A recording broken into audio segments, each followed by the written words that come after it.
magandang araw mga idol. Welcome to channel ko, Dalang Kotsero. Magandang umaga, tanghali, gabi po sa ating lahat.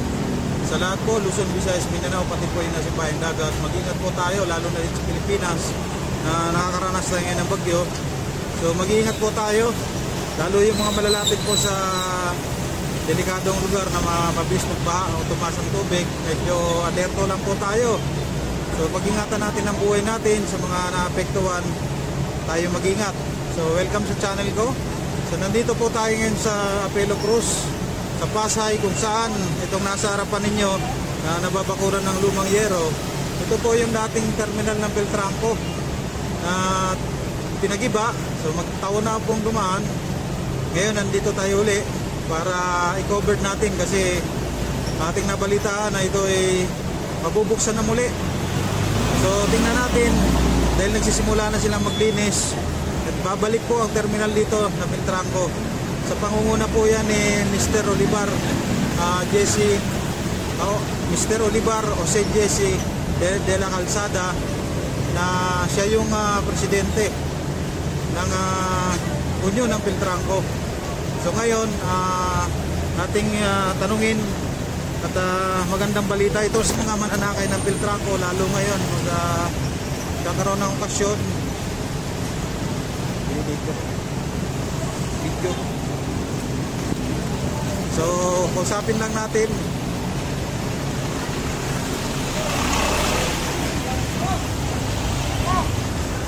Sir, pwede ba magtanong sa iyo, sir? Sir, magandang araw, sir. So nandito ako ngayon. Nabalitaan kasi namin na magbubukas na daw itong dating terminal na giniba. Halos isang taon na rin po ba ito, no? Na nabakante rito. Ngayon, nabalitaan namin na kayo daw, si Mr. Olivar po ba ang namumuno rito, na sabi siya makakakuha nito para mabuksan muli ito? Opo. Ito sa katunayan, sinikap talaga natin ito makuha para matulungan ang Beltranco. At hindi naman maloko na yung mga pasahero. Dahil sa totoo lang, sa haba ng panahon na ito'y natara, natakot-takot ang kalukuhan dito. Ito, sinikap natin para naman yung mga pasahero mag-insiste na at hindi na maluloko ng mga maluloko. So siguro, Mr. Olivar, maraming matutuwa dito ngayon, lalo ngayong nalalapit itong mga okasyon, itong araw ng Patay at December. Siguro ang mga driver ninyo malaking tulong itong pagbukas muli ng terminal dito sa Beltranco na kasama na sa kasaysayan. So siguro kami magpapasalamat sa iyo sa ginawa mo, na sana suportahan muli itong Beltranco ng mananakay. So manawagan po kayo, sir, para sa mga mananakay. Para sa mga mananakay, itong linggong ito, itong terminal na ito, magbubukas na ito. At higit sa lahat, ang Beltranco naman, kahit may palis na sa Beltranco, itong Beltranco ay mahal ko at dito sa ating tao. At sa ngayon, tinutulungan ko sila bilang kandidato at handang tumulong sa mga mamayang mahirap. Ito ay kinuha ko para sa katakanan ng kumpanya ng Beltranco para matulungan yung mga kasakay ko ng konduktor. At mayroon akong maiwan sa kanila habang ako ay kampanya at gagamit nila yung terminal na ito para naman sa kabuhayan nila lahat. At may mga katanungan din, sir, na ito bang paglaban nyo, talaga bang seryoso kayo? At ang sabi, papanood namin yung DO-174. Ito po ba talaga pagdidiinan nyo para maibsan ang kahirapan ng manggagawa, para makabalik sa maging regular sa isang kumpanya, at ang security ng manggagawa ay may sa batas at mangyaring benepisyo nila? Ayos po, seryoso po tayo dyan kasi ayaw po natin yung may mga kaswal na empleyado na ilang buwan lang ang kontrata, at ang masama pa roon ay ang amo nila ay agency, hindi yung kumpanya. Kaya gusto natin diinan yan at linawin natin yung batas, yung Articles 106 ng Labor Code.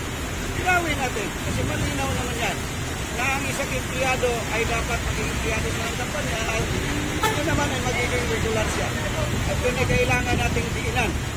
At yung DO-174 ay kailangan alisin niya. Kasi nakagapos dyan ang mga empleyado, ay bilang empleyado hindi kailangan doon sa agency. Bakit? Ano ba yung agency? Ano bang may tutulong ng agency sa kanya? Mahirap na nga. Makaunti na nga yung sweldo. Babawasan pa ng agency.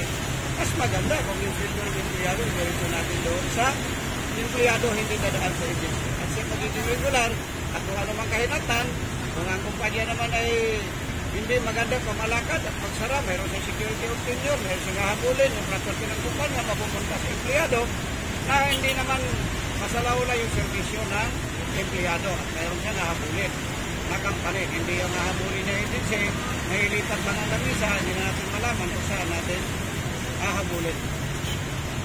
So, yun lang sir, maraming salamat at pwede po bang pasukin ng loob para makita ng ating mananakay na linilinis nyo na ito para masimulan. Yan, at yan na po, nandyan, nililinis na po yan, marami na pong tao dyan. So mga anong araw po ba ito mag-ooperate, makabalik? Hindi ko sure, basta yan ay pagkatapos, natural, i-operate talaga yan pagkatapos. Sige sir, at papasok lang ako, titingnan ko yung ginagawa ng mga tao mo. Maraming salamat. So nandito tayo ngayon sa terminal dati mga idol. Ito yung Jollibee kung natatandaan nyo yan. So ito yung EDSA, Corner Apelo Cruz. So ngayon, bubuksan na ito para sa inyong mananakay. Para sa kabutihan at mayatig ka ng ligtas. At hindi tayo maloko ng mga samantala ng mga ibang tao. So ito, ngayon binlinilis na ng mga tao. So imagine niyo yung dating terminal ngayon ay naging parang gubat na. So ito na yung matititigas silang tao. So ayan yung bakod na dati maganda. Ito yung building dati na nawala, na giniba. So ngayon lilinisin na ito para mapadali yung pagbukas. So magtutulong-tulong sila. So ayan, medyo kumapal na ang damo. Ito yung dating building.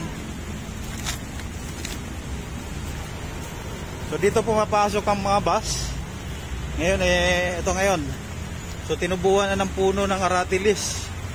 Ibig sabihin matagal-tagal siyang nakabakante. So yung dating building na to, na terminal na wala. So ito bubuhayin muli ng presidente ng Piltranco sa Union. Magbigay siyang malasakit si Mr. Olivar o si Jesse de la Calzada na ngayon tumatakbong independent na senador na ilalaban ang karapatan ng bawat Pilipinong manggagawa para magkaroon ng security na pag tumanda mayroong makukuha at magandang benepisyo ang ibibigay. So ayan, ang lawak nito hanggang dun sa dulo mga idol. Ngayon naging parang gubat. So yan lang muna, maraming salamat sa inyong pagsubaybay sa Piltranco at mabigyan natin muli ng sigla ang number 1 transportation sa buong Pilipinas, ang hari ng kalsada, ang Piltranco.